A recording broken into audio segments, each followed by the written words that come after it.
Lewis Hart for The Ring magazine. Delighted to be joined with Jim Kambosos here. Just wrapped up the press conference. Obviously, George taking on Jake Wyllie on Saturday night here in Sydney, Australia.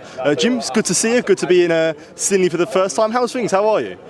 No, everything's great. I mean, welcome to Sydney. I hope you're enjoying Sydney up to this stage, leading up to Saturday night, March 22. But yeah, look, this is great. I mean, George Kambosos obviously headlining the show, and this is a big fight for George, and obviously a great undercard as well, stacked with world champions. And Jake Wyllie, he's the opponent that's stepped in on a late notice, but he was training, he was in preparation. He was scheduled to fight in 3 weeks' time, so he's not coming unprepared, and we're not taking him lightly at all, and we won't disrespect him in any way. Yeah, definitely. Before I do touch on George, I did want to talk about obviously Imam, Khataev and Jayden, Buan, who obviously both work with. Yeah, excited to see them. Obviously Imam, exciting fighter, needs no introduction for what he can achieve as an amateur and a pro. So excited for both their outings on Saturday night? Yeah, I mean, definitely. I mean, I manage those guys, and I manage a few more around the world as well. Muhammad Yakubov, WBC #3 rated super featherweight. But just to have young Jayden, 21-year-old, to kick off the night, it's great for him. Great experience to be on a George Kambosos undercard in Sydney in front of his family and friends.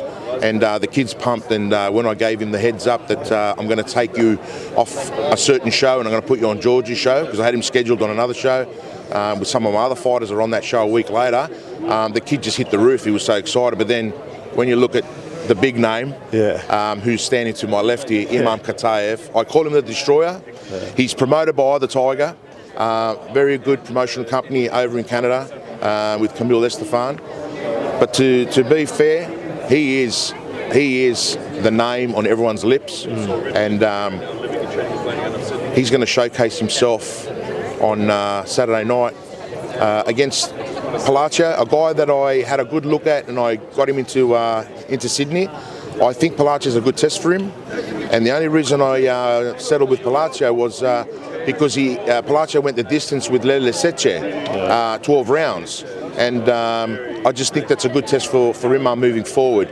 But I expect nothing less than a KO from Imam, and he'll move to 10-0 with 10 knockouts, and then that light heavyweight division is literally going to be shaking in its boots, knowing that he's on his way up. Yeah, I was going to say that next. Obviously, at the top of the division, you've got obviously Bivol holding all the belts, and the mandatory is going to start being called, and the belts could end up fragmented. So do you feel like now, especially we don't know how long Bivol and Beterbiev have got left, that is perfect for someone like Khataev, who just runs through the ranks and puts himself in position for a world title, like the next gen coming through in a sense. Would you say that's a fair observation to make? Yeah, but look, I don't think he's ready quite yet. Yeah, I mean, I look at things carefully, and obviously the Tiger, Camille Estefan is his promoter, so we will sit down and obviously we're concentrating only on this fight, and Duval Palacio is a dangerous man, and we won't take him lightly. But moving forward with the result that we're expecting, we will sit down and have a look. There is some good names there that I still think he needs to be challenged with. Lyndon Arthur is a name that I like. I think that's a good name for Khataev. But look, eventually Bivol, those belts are going to get freed up, and there's going to be opportunities. Connor Wallace, he's sitting pretty at #2 in the IBF. I have called him out numerous times, and his manager, Steve Della, is here sitting in this crowd, and their reaction was, "Are you kidding me, Jimmy? Would we sacrifice our #2 spot to fight your destroyer, your killer?" So you know what? We're working nicely with him, and I'm not going to rush him.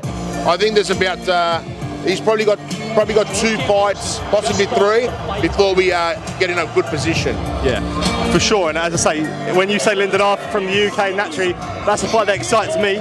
Just moving on George, obviously makes his debut at 140. I guess for himself, dealing with a late replacement, how much credit do you think he gets for, he looked at Jake Wyllie, he picked that opponent. How much credit do you think he deserves that opponent pulls out, he's looking for the next best challenge? How much credit do you feel? No, look, look, a lot of credit to Jake Wyllie. You know, he's taken the challenge. For a young man who was already in preparation, he's getting a bucket load of money. So I think that's a big motivator for him as well, knowing that his life can change slightly with all that money that he'll be in the back of his boot driving back to Queensland. But look, we had to look at him, and we didn't have to look at him twice because we've been preparing for a guy that's exactly the same as what Jake Wyllie brings. Wild Jordan had the same style. Our sparring partners are all the same style. Some of our sparring partners have actually beaten up Jake Wyllie. So you know what? We're confident that George Kambosos, pressure or no pressure, George Kambosos will do a job and do it in fashion. What do you make of the confidence from Jake Wyllie there? Oh, look, he's got to have confidence. Yeah. I mean, if he doesn't go into this fight with confidence and talking himself up and confident to beat George Kambosos, he's in a world of trouble. I mean, he's already in a world of trouble, I think. But he's a young man. He's never been in front of the big bright lights. This is probably the biggest show. It's actually the biggest show he's ever been on. Yeah. He's up on the stage. The bright lights are hitting him in his eyes, and he's thinking, "Wow, this is real." Well, tomorrow the weigh-in, it's going to get even more real. And then come fight night, when he's making his walk to that ring, he's going to know that I've got George Kambosos that I've got to face now. So, credit to the kid. He's here. He's ready to fight. It's a state of origin thing. New South Wales, Queensland. We all hate each other down here. Yeah. So you know what? I'm just glad that he's taken the fight against George Kambosos. Yeah. Now up at 140 as well. What do you make of the new weight class for George and all the opportunities that could come there at 140 as well? Should have moved earlier. Yeah. To be fair and square, should have made the move earlier. George has been a 135 pretty much his whole life. Yeah. And it was getting really tough for George to continue to cut that weight. He was losing too much muscle mass, and it was time to make the move at 140. The 140 division is super hot. Everyone's moving to that division now. And there's a lot of things out there for George. There's a lot of talk about Richard Hitchins. Yeah. You know, that's where everyone's saying. I saw something this morning with Cattrall as well, wanting to fight George. Look, George is a huge name. Internationally, domestically, he's very marketable.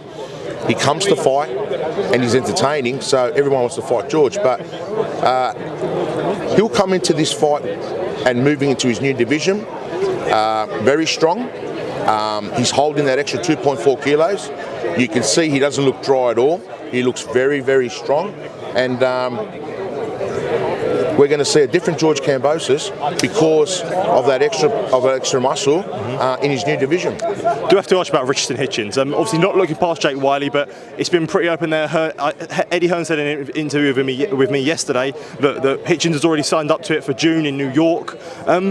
Guess what do you make of the next best challenge for George at 140 with it being Richardson Hitchins and the proposition of going back to New York, a place that's been successful with you in the past with previous New York champions, a bit like Lopez? Yeah, well, look, first and foremost, Jake Wyllie, Buan Jordan was that previously, but now Jake Wyllie, that's our focus for Saturday night. George Kambosos has to win and win in style and in fashion to pretty much put himself in a position, that 140 division, which is a super hot division. But yeah, of course there's talk about Richard Hitchins and stuff like that. When I made this deal with Eddie Hearn, this deal was all about why we're doing this in Sydney and obviously bringing George back to his hometown fans. But you know what? What have we got moving forward? I like to know what we've got moving forward. That's the way I negotiate deals. So when we started talking about Hitchins, I said, you know what? Let's sign off on it. Let's get it done. Obviously, provided George Kambosos is victorious, which he will be on Saturday night. Yeah, there's already been a bit of back and forth between the pair. I guess from yourself, you obviously supporting George, but seeing it on like an outside view, do you enjoy that? Hitchins, I said to George yesterday, I spoke to him. Hitchins was calling him like the highest paid bum and this and that, and George had his fair words. The back and forth, something you enjoy? Yeah, I mean, look, this is boxing. Boxing is such a funny sport, and the thing is, you get this back and forth between the fighters, and there's a lot going on Twitter, and I think George is still the Twitter king. No one beats him on Twitter.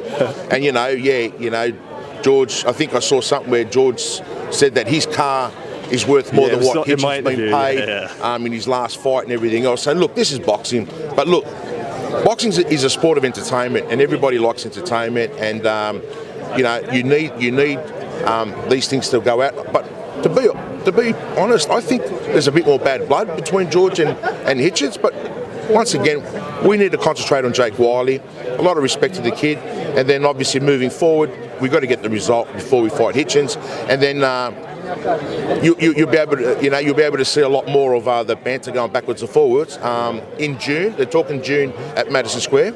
So I'm looking forward to it. I enjoy it. I just sit back and listen to it all. I'm so used to it with Teofimo Lopez. I was about to ask you, and sorry, mate. I'm actually, I can see what you're thinking, because I've done this so many times that I know what's coming next. What do you think is coming next then? Yeah, well, obviously you're going to ask me about, what was it like with Teofimo. Yeah, and, so what I was more going to say, like moving up at 140 now, he's obviously a champion. I know he's got Barboza Jr, but whenever George fights, if he ever fights Teo again, the name's always going to get mentioned to him, and it always probably get mentioned to Teo as well. Do you think there will be an ideal timeline that one day that could be ran back and a rematch between the pair at a new weight class?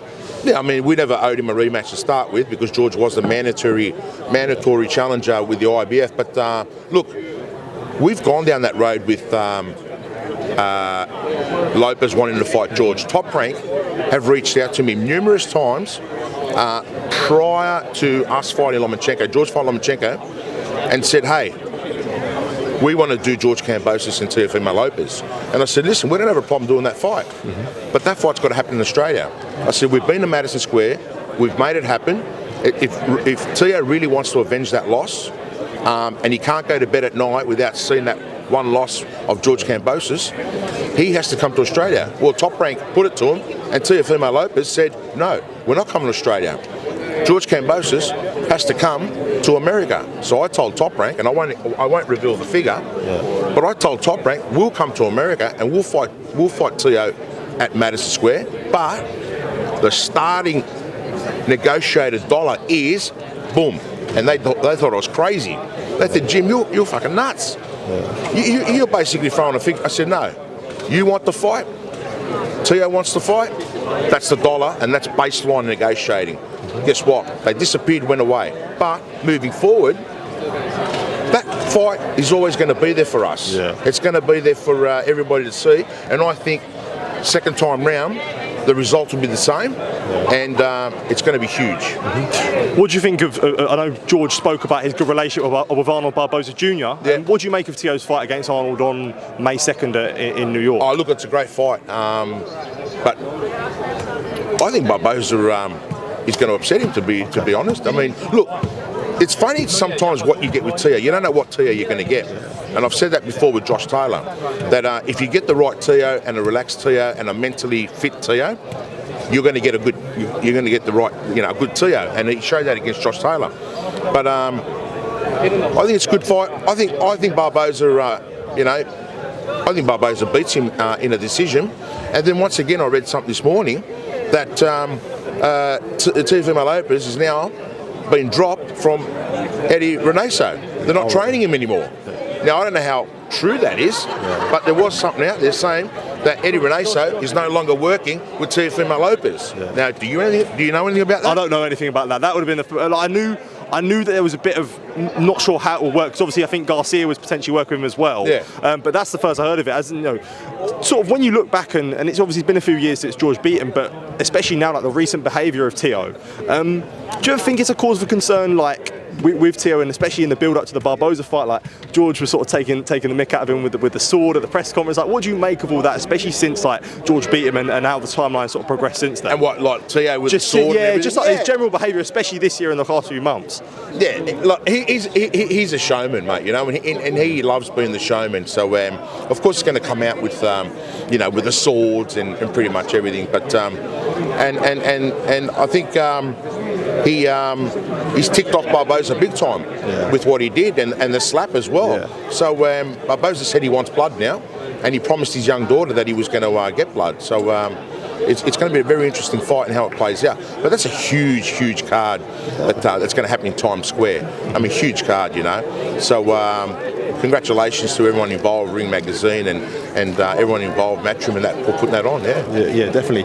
Jim, just want to say it's a pleasure to speak to you, mate. Really appreciate it. It's good to be in Sydney. Mate, mate. Get out there and enjoy it. There's a lot to see in Sydney. We're pretty much the best city in Australia. Yeah. So you know what? If not the world, so go out, have a good look at it before Saturday night at Kudos Bank Arena. Perfect. We'll do, mate. Appreciate the time and all the best for Saturday, mate. Thank you, Lewis.